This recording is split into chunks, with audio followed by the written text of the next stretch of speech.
31. Motions relating to nominations. While an election is pending, a member may wish to offer a motion to determine the method of making nominations. Note, a motion prescribing the method of nominating is an incidental motion and subject to the rules given here only when the election is pending. Otherwise, it is an incidental main motion. See Chapter 10. Back to reading. When it is not prescribed in the bylaws or rules of order, members may also wish to offer motions to close or to reopen nominations.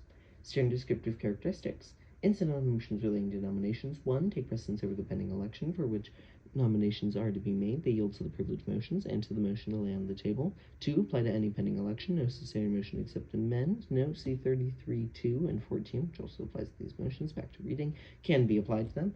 3 are out of order when another has the floor or any member is attempting to make a nomination. 4 must be seconded. 5 are not debatable, but see 43(31)-32 regarding allowable explanation of an undebatable motion. 6 are amendable. 7 require a majority vote, except a motion to close nominations, which requires a 2/3 vote because A, its adoption usually deprives members of the basic right to nominate, and B, the assembly must be protected against attempted abuse of the power to close nominations by a temporary majority.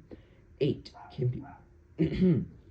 can be reconsidered, except the motion to close nominations, or an affirmative vote on a motion to reopen nominations. In the latter cases, the same effect can be obtained by renewal or by the opposite motion. Further rules and explanation. Motions to prescribe methods of nominating. If no method of making nominations is designated by the bylaws or rules and the Assembly has adopted no order on the subject, anyone can make a motion prescribing the method of nomination for an office to be filled. When different methods are proposed, they can be moved as amendments, but are frequently treated as filling blanks, 1292-113. In that event, the vote is taken on the various suggested methods of nominating in this order. A, by the chair.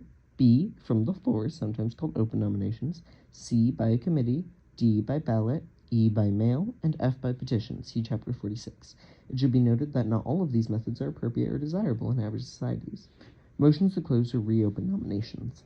In the average society, a motion to close nominations is not a necessary part of the election procedure, and it should not generally be moved. When nominations have been made by a committee or from the floor, the chair inquires whether there are any further nominations, and when there is no response, he declares that nominations are closed.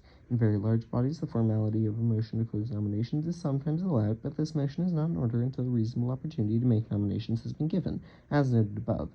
It is out of order if a member is rising, addressing the chair, or otherwise attempting to make a nomination, and it always requires the 2/3 vote. When no one wishes to make a further nomination, the motion serves no useful purpose. A legitimate use of the motion to close nominations would be, for example, to end delay of an election by numbers of nominations obviously intended only to honor persons who have no chance of being elected. When for any reason it is desired to reopen nominations, this can be done by a majority vote. The closing of nominations, whether or not a formal motion to close them has been adopted, does not limit the making of further nominations at a later session at which the election is held. See also 46(6). The time at which nominations shall be closed or reopened can be specified in the motion or added by amendment.